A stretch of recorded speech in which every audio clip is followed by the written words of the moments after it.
მოგესალმებით, თქვენ უყურებთ ქეთის სამზარეულო თავგადასავალს. დღეს მოკლედ გადავწყვიტე, რომ დიდი ხანია დესერტი არ გამიკეთებ ესეთი რაღაცნაირი ფუნდამენტალური კარგი დესერტი და უგემრიელეს ვაშლის პეროგს გავაკეთებ და თან ცივა და ძალიან უხდება ამამით ეს ვაშლის პეროგი და ასევე გავაკეთებ ზამთრისვე წვნიანს ბარდის წვნიანს აჯიკით პრასით და შემდეგ მომწვარი პანჩეტით ზემოდან მოყრილს. მოკლედ ჯერ დავიწყებ რასაკვირველია ნამცხრით, როცა სანამ ნამცხვარი გამოწყობა ჩვენ წვნიანსაც გავაკეთებ. ეხლა რა გვჭირდება ნამცხრისთვის? აქ ორ ნაწილად მაქვს გაყოფილი ფქვილი, იმიტომ რომ პირველი ეტაპისთვის ჩვენ გვჭირდება 350 გრამი ფქვილი და შემდეგ მეორე ეტაპისთვის 180-200 გრამი ფქვილი. ამიტომ გავყავი ორად. ესე იგი ვიწყებ ნამცხვრის კეთებას. პირველ რიგში უნდა გავაკეთო ნამცხვრის ცომი, ამისთვის დამჭირდება მიქსერი, რასაკვირველია და ჯამი, ესე. და ახლა რას ვაკეთებ? პირველ რიგში ყრით 200 გრამ კარაქს, შემდეგ გვჭირდება 4 კვერცხი.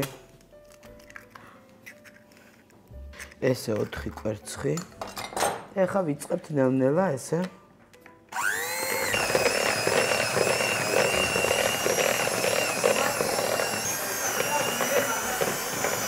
ეხლა ვამატებ 180 გრამ შაქარს.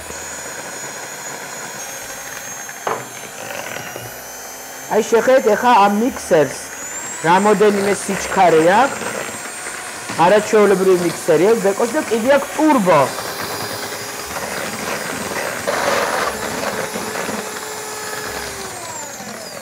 ეხლა გვჭირდება ჩვენ აქ რომ დავამატოთ საცხობი ფხვნილი, აი დაახლოებით 2 ჩაის კოვზი.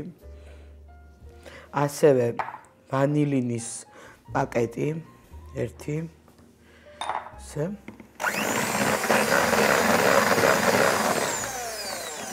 ესე და გვჭირდება 350 გრამი ფქვილი, რომელსაც ნელ-ნელა ჩავაყრი ახლა.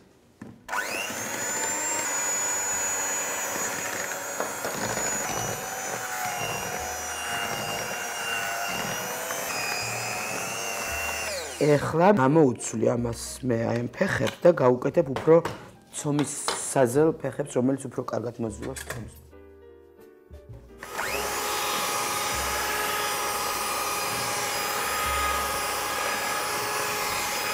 ეხლა რა არის აქ მნიშვნელოვანი, რომ დღეს ჩვენ ვაკეთებთ ვაშლის პეროგს, მაგრამ აი თქვა ზაფხულში იგივე ცომი ძალიან გემრიელია ქლიავის.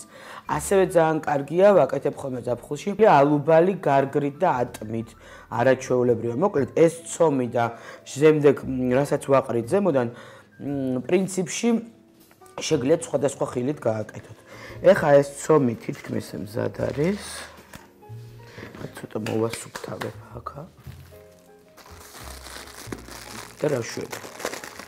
და მომწონს ეს სელპაკის თაღალდი, იმიტომ რომ ფიქრობ, რომ ყველაზე კარგად წმინდავს აი ამ ზედაპირს და კარგად იღებს და თან რაც მომწონს აქ ყველაზე ძალიან, რომ სელპაკის ქაღალდის პირსახოძებს ძალიან ხშირად ხმარობ სამზარეულოში, ასევე ბოსტნეულის გასაშრობად, ან ტაფაზე ზეთის წასასვლელად, ან ზედმეტ ცხიმიანს, როდესაც წავყრი ზემოდან და ეს ძალიან კარგად იწოვს და ძალიან კარგად ხმარობ მოკლედ.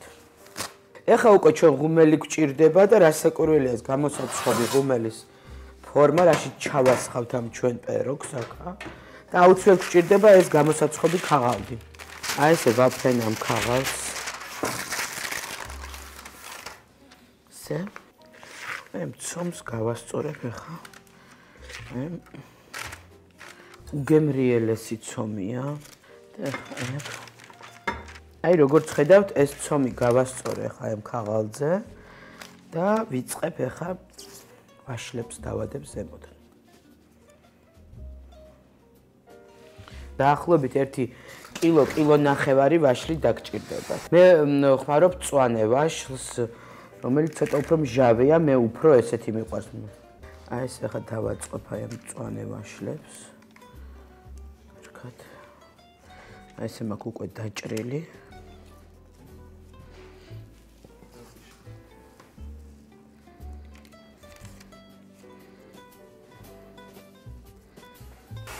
ეხლა ზევიდან ვაყრე ესე ცოტა ნუში მაქვს დანაყული. ესე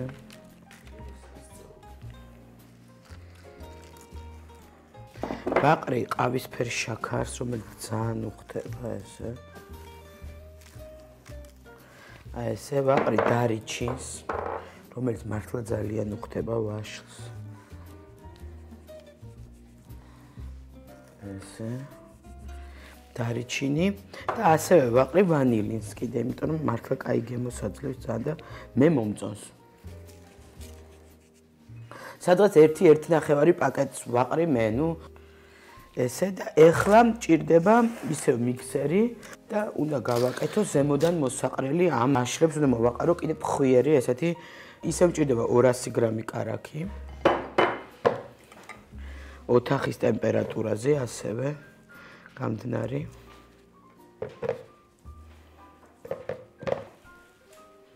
შაქარი 150 გრამი ყავისფერი მირჩევნია მაგრამ შეგიძლიათ თეთრიც გავუკეთოთ ესე და 180 გრამი ფქვილი. აი ეს მასა ახლა შაქარი, კარაქი და ფქვილი უნდა ვთქვიფო.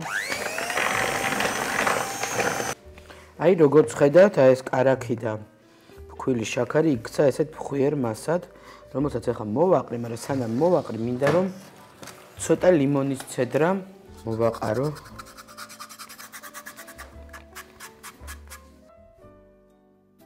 ცოტა ნუშს კიდე დავამატებ აქა და დავამატებ ზემოდან აი ესე ფხვიერ მასას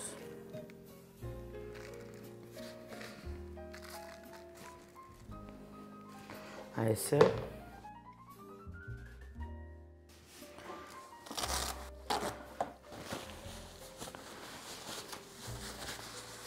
ესე იგი ჩვენ გვჭირდება უკვე ღუმელი, რომელსაც ვრთავთ ზედაქვედა რეჟიმზე, მხოლოდ არ მინდა ამ შემთხვევაში ვენტილაცია.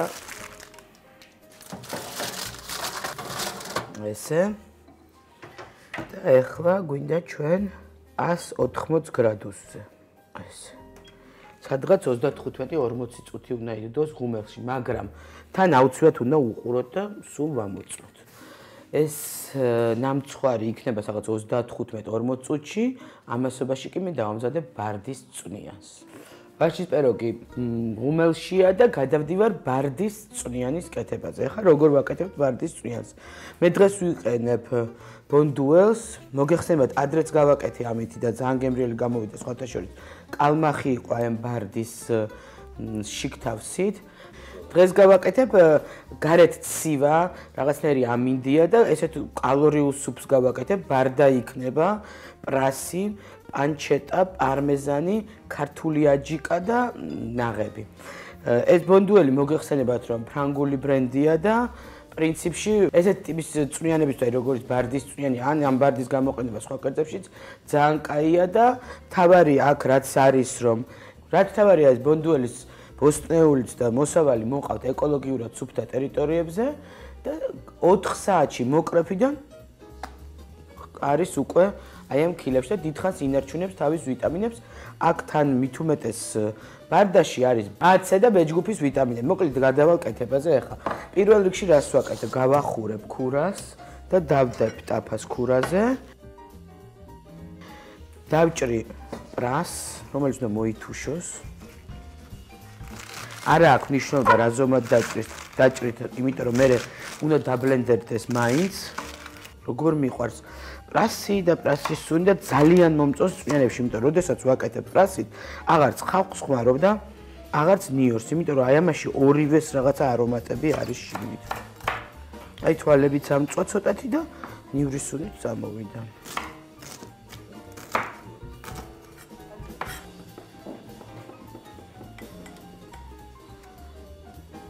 დავასხი ზეითუნის ზეთი.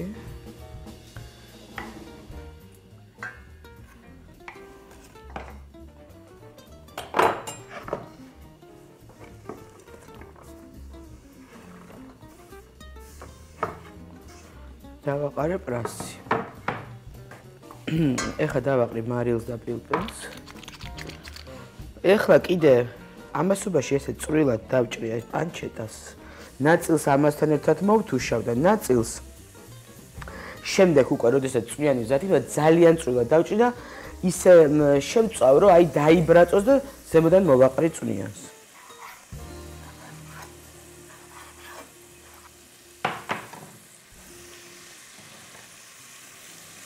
ეხლა დავუმატებ, აი აქვე დავუმატებ აი ქართულ აჯიკას ცოტათი. ეს აჯიკა ძალიან უხდება და აი პიკანტურობას მიცემს აი ამ წვნიანს. გადასარევისონი გავუშვა იმ წუთში როგორც კი ეს აჯიკა დავამატე. ეხლა აი ამ ჩვენ ბარდასაც მოვათავსებ აი აქ. და ყველაფერს ერთად მოვთუშავ. ეს გემოები ერთმანეთში კარგად გაჯდება. აღარ დავუმატებ მარილს და პილპილს, იმიტომ რომ პანჩეტასაც თავის მარილი აქვს, აჯიკასაც და არ მინდა რომ ზედმეტად მარილიანი გამოვიდეს. ეხლა ეს თითქმის უკვე ისე არის, როგორც მინდა რომ იყოს, რომ დავაბლენდერო. აქ მაქვს ბოსტნეული ბულიონი, ცოტას დავამატებ, რომ კარგად დაბლენდერდეს. ესე.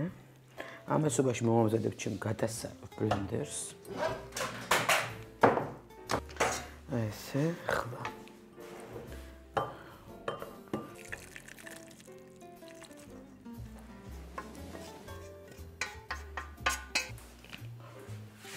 მევა.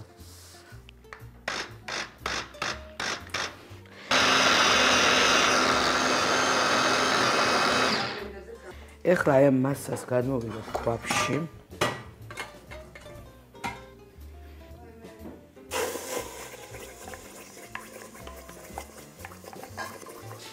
დავასხავ ბულიონს.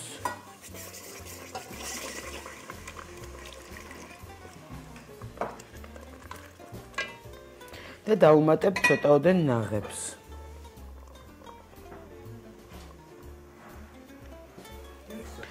ცოტაოდენ აჯიკას დავუმატებ კიდე.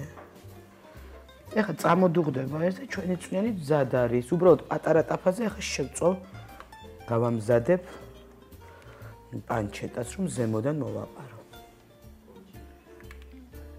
სელპაკის ეს ქაღალდის პირსახოთი მართლა ძალიან გამოსვედაგარია, იმიტომ რომ ბევრად უკეთესად იღებს ვიდრე ნებისმიერი ტილო და ასევე ძალიან ჰიგიენურია.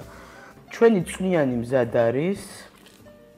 აი ესეთი ნახეთ როგორი არაჩვეულებრივი წვნიანი გვაქვს და მოდით ვნახოთ რა შევა ხა ჩვენი პეროგი. აბა რა რა გადასარევი სუნი მოდის. აბა რა შევა ჩვენი პეროგი. ცოტაც და მზად იქნება.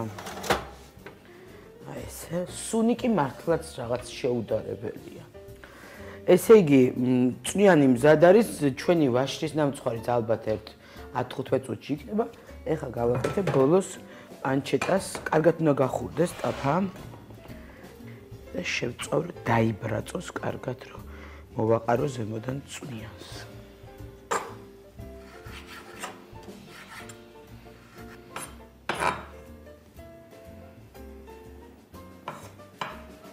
ესე და ესე კარგად დავბრაწავ აი ამ არაჩვეულებრივ პანჩეტას. ხედავთ ალბათ როგორ იბრაწება ეს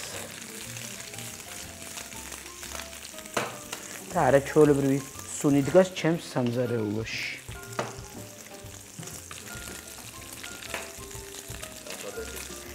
აი ეს ჩემი პანჩეტა მზად არის და უკვე როდესაც მოვა ჩემი სტუმარი, როდესაც დაუსხავ თეფშზე სუპს, შემდეგ მოვაყრი აი ამ პანჩეტას და პარმესანს. აი მე დაგიბრუნდით ჩემ არაჩვეულებრივ სტუმართან ერთად. როგორც ხედავთ, ეკა ნიჟერაძეა დღეს ჩემი სტუმარი. მადლობა ეკას უფასო რომ მოხვედი ჩემთან. ნაბზონე პირიქით. დიდი მადლობა შენ. ზამთრის ბარდის წვნიანი და არაჩვეულებრივი ვაშლის პეროგი, რომელიც ძალიან მალე შემოგვეწევა, ასე ვთქვა. გასინჯო მინდა ჯერ პირველ რიგში. მეც მინდა რომ გავსინჯო, იმიტომ რომ გეტყვეს ასე ჯერ გავსინჯო და მე გეტყვე. არაჩვეულებრივი კრემია, ხო? კრემის სუპია, პარმეზანია გზემო. უგემრიელესია, ხო? ნუ ხა მაგაში არ ვზეჭვარება. ვარი ძალიან გემრიელი. მე რო ინსტიტუტში ვსწავლობდი. ეს 90-იან წლებში. ბარდის სუპი იყო, აი როგორი რამე იცი, რიგით დგებოდა ხოლმე თეატრალური ინსტიტუტის კაკოს ბუფეტი ერქვა მაშინ და ყველას აი დღემდე ახსოვს, ხო არა სკოლის კატლეტი ახსოვს ბავშვებს, აი ესა ჩვენთან ინსტიტუტში იყო ბარდის სუპი, ხო და რა საკურველი ესეთი არის. და როგორი იყო ეს ბარდის წვრიანი? იცი ცოტა სქელი იყო, იმიტომ რომ რო ხარშავის ხო ისე თავის იმას გამოყოფს და ნუ კარტოფილი არდა და მწვანილები ალბათ. შევარც იყო მწვანილები. ნაღები და ისინი მაშინ არ შევებოდა. რა ამასთან რა შედარებაა, მაგრამ ნუ ტკბილად გვახსენდება. შენ ამზადებ? კი, აბა. თან ისე. კი, ამზადებ. კი, შენსავით არა, შენ რაღაც პროფესიულ დონეზე გმოს მოყვარული სამში. ეხლა თან როგორ მაინტერესებს, იცი რა მეც ძალიან დაკავებული ხარ თეატრი, სულ სპექტაკლები გაქვს. ესე იგი, თეატრი თავისთავად და სპექტაკლები. ცეკვა აღარ? არა, აღარ ცეკვა აღარ. აი ცეკვა ჩავანაცვლე აი ეხლა ვარჯიში და ინსტრუქტორი გახდა და შენ თვითონ ავარჯიშე. ხო. და კიდე გავიგე რომ რაღაცა კახეთისკენ მიდიხარ და რაღაცა მიწაგაკ და აპირებ რომ რაღაცები ხო ეს ავიხტიდე ჩემი დიდი ხნის ოცნება ვიყიდე კახეთში კარმიდამო თუ როგორ სახოკარი და თავის მიწიანად ნაკვეთიან ვაზიც არის იქ ძველი რომელიც მთხებმა შემიჭამეს მეზობლის და უკვე გაბრაზებული ვარ რომ დავაპირე უკვე რომ ვიყიდე და ვაპირებდი ჩასვლას რაც არის არსებული ყურძენი დამეკრიფა დამირეკეს იქიდან და მიხეს რომ მთხებმა შეჭამესო თლიანად ხო აი მთელი ვაზი აი ყურძენი ყურძენი ხო არა ვაზი არ შეუჭამე ხო მაგრამ სამაგერო ცხალი ჩამოვიტანე იქიდან და მოხარშე მურავა უკვე საკუთარი მამულებიდან რა კარგია საკუთარი ხმარტი მაქვს სმარტი ძალიან მაგითაც შეგიძლია რამე ეგეთი გააკეთო პატარა სმარტი შენ გეცოდინება რა მურაბასთან ჯემივითან რაღაცა ესეთი კი გემრიელი იქნება რაღაცა აი რომ დახეხო და რაღაცნაირად შეინახო მე მგონი ძალიან გემრიელი პიურე ხო და ხორა აპირებ იქით მაგრამ როგორ წახვალ იქით არა ხო წასვლით ვერ წავალ მაგრამ მაქსიმალურად ვეცდები როგორც კი თავისუფალი დრო გამომიჩნდება წავიდე და დავყო იქ 1-2 დღე მაინც არის რამე რისი გაკეთებაც განსაკუთრებულად გიყვარს იცი რა მე არ მიყვარს ცომთან ურთიერთობა აი რაღაც არ მიყვარს ტკბილი და ნამცხრები და ჩემი ამხანა გიხარ ჭამა არ მიყვარს დიდად და ამიტომაც არ ვაკეთებ დანჯენი მე სახში რო ყავს ერთი პატარა გოგო ძალიან რო უყვარს ნამცხრები ხო და მაგიტომაც არ ვაკეთებ იმიტომ რომ არ უნდა იმას ბევრი ნამცხვრის ჭამა და ესე რა უფრო რომელს რა ხო ნამცხრებს არ აკეთებ მაგრამ რას აკეთებ აი რაც გიყვარს ძალიან როგი აი მე მაგალითად მიყვარს მაგალითად ძალიან მიყვარს აი წვნიანები არანორმალურად და სულ მაგ სახში სულ ვაკეთებ და ჩემს შვილებსაც ძალიან უყვარს აი ყველაფრისგან ბოსტნეული ხორცისგან ჭიხირთმა ვიცი შავუნა ბორში რაც ხელში მაგ რაც მოხდება იმის მიხედვით აკეთებ კაი ბულიანჩიკებს მიყვარს დღეს გავაკეთეთ ძალიან საინტერესო ვაშლის ნამცხვარი და რითია საინტერესო თვითონ ეს ცომი არის უფრო ფაფუკი და რბილი და ეს ბევრი ვაშლი აგზებდნენ ზემოდან აქ უფრო ხვიერი ცომი როგორც ესე მოყრილი რა და იქ აქ დარეჩინი აქ და ვანილი და ვაშლის და უფრო სახლური ნამცხვარია და არა პეროკა ტარტის მაგვარი ხო ხო ესეთ მიყვარს უფრო ვიდრე კრემიანი და ჭამერ შემთხვევაში ნამცხვარს თუ ძალიან მშია და ნამცხვარი ხო და ეხლა ვაშლის მეც უნდა გავსინჯო ეკა შენთან ერთად ეს ვაშლის ნამცხვარი რომ მაისწავლე სხვათა შორის არა ვიფიქრე ანტონოვკაზე მაგრამ აღარ იყო ესეთი ხრაშუნა ანტონოვკა უკვე იყო უფრო რაღაცა დარბილებული და ამიტომ მწვანე ქართული ვაშლებია მჟავე სიმჟავე უხდება ძალიან გემრიელია ვიცი რა მაინტერესებს ეგ არაჩვეულებრივ ფორმაში ხარ და გარდავის რომ ხლებს ავარჯიშებ შენც ალბათ ისე ხარ რაღაცა რეჟიმში და ვარჯიშობ თუ როგორ არის ხო მე რომ ვავარჯიშებ მე აბსოლუტურად სრულყოფილად ვაკეთებ ამ 1 საათიან პროგრამას რომელიც არის საკმაოდ რთული ანუ ეს არ არის რომ შენ ეთქვი ხა რაღაც 8 ჯერ ჩაიბუქნეთ ან თავი მიატრია და შენ გეხარ და შენ გეხარ და უთვლი მეც ვაკეთებ ზუსტად ისევე როგორც ისინი და ალბათ რეპეტიციებიც სულ გაყოლოდ ხო რაღაცა ხო რაღაც ესე დაემთხვა ახლა სეზონი რაც გაიხსნა სექტემბრიდან უკვე ერთი პრემიერა გამოუშვა ახლა მეორე მექნება რაღაც ახალ პროექტზე ხართ, ხო?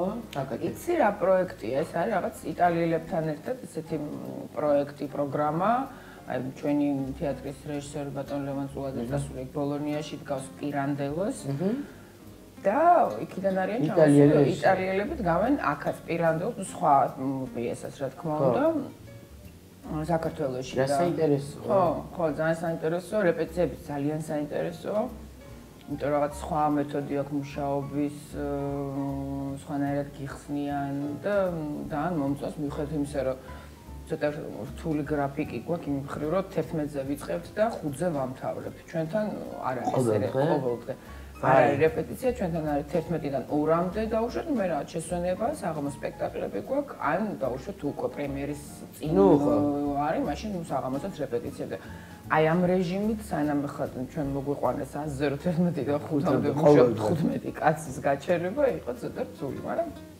დროდი როგორ მოიწერდა ის სპექტაკლი არ მე ჩვენ ვერ ვნახავთ თბილისში რომელიც იტალიაში იმას კი ალბათ ვნახავთ კი ალბათ ისინი ჩამოვიდნენ და ჩვენ სწავალთ იქ ვანახებთ ჩვენ რა გავაკეთეთ როგორ ვიმუშავეთ და მოკლედ ძალიან საინტერესო პროცესია და 6 დეკემბერს გვექნება უკვე დანიშნულია პრემიერაც 6-7 ისეთი დათვირთული ხარ მართლა ძალიან ბევრი სპექტაკლები გვაქვს და როლი ნათამაშები და არის რამე ისეთი რომ აი ძალიან გინდა რომ ითამაშო იცი არასდროს არ მქონია ეს რომ აი ძალიან მინდა რაღაც ვითამაშო ეს ისეთი შეკითხვა რომ სახიობს უსმავე ხო და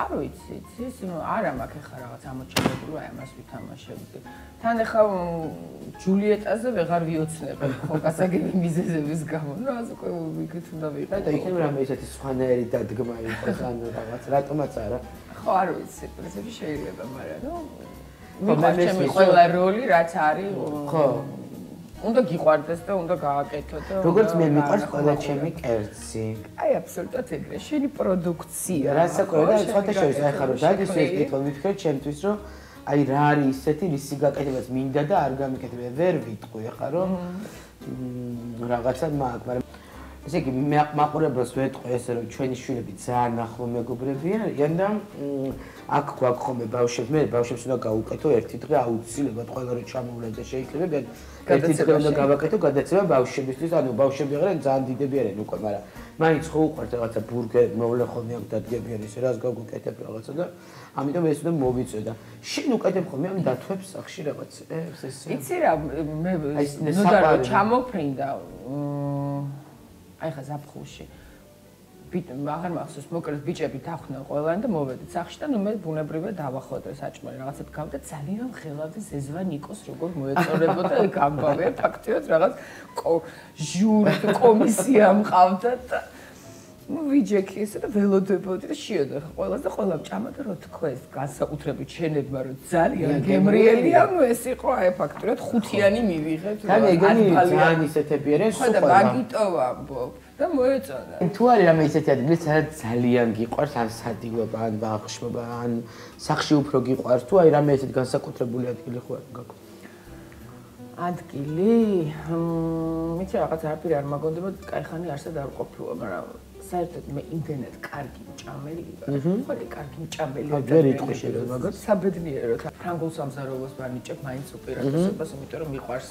ხორცი და მომწონს საერთოდ ძალიან მომწონს იტალიურიც იაპონურიც მაგრამ ფრანგული ჩემთვის არის პირველ ადგილზე მაინც მიუხედავად ყველაფრის ხო ბევრი რამდენიმე მსახიობი ჩავწერე უკვე გადაცემაში და ყველას ვინც თეატრში ყველას ვეკითხები ხოლმე რომ ყველა სხვადასხვანაირად აქვს ზოგი მეუბნება რომ არაფრით არ ჭამს სპექტაკლის წინ ვიღაცები ძახა რომ არა ხო უნდა ჭამო 2-3 საათით ადრე იმიტომ რომ ნუ რთულია ხა რომ შეჭამ ბევრს მე სცენაზე ვერ გახვალ არ მოგინდება მოგერევა ძილი და ნუ ეს არ არის სწორი და არითონ შემთხვევაში არ შეიძლება ამის გაკეთება და მე აი უკვე მეორე მოქმედება რო იწყება ანტრაქტის დროს ყველა იწყებს საჭმელზე ლაპარაკს ეს ნიშნავს რომ ყველას აუახლა იმას შევჭამდი და აუახლა ეს მინდა და ეს თავდება იმით რომ სპექტაკლის მერე სადმე მოვწავდეთ ჭამა თუ მოვასწარეთ იმიტომ რომ ზირთად ყველაფერი ძალიან ადრე იკეთება და 11-ზე უკვე სამზარეულო დაკეტილია და 12-მდე ჩემი სამზარეულოები მუშაობს და სადვარ მივიღო მშიერი ასე ვთქვათ არტისტები დიდი სიამოვნებით ძალიან სასიამოვნოდ საუბრობ და ძალიან კაია მაგრამ უნდა დაგემშვიდობო, ძალიან დიდი მადლობა მინდა გითხრათ, რომ მოხვედით ჩემთან, გამისინჯეს ჩემი კერძები, იმედია მოგეწონა და მაყურებელსაც იმედია მოეწონა და გააკეთებ საუცებ, რომ ყველასთვის ძალიან ადვილი ეს ბარდისწვნიანი და ადვილად გააკეთებთ სახში და გაუმასპილდებით თქვენ ოჯახის წევრებს და ასევე ეს ვაშლის პეროგი. მე დროებით გემშვიდობებით მომავალ შეხვედრამდე.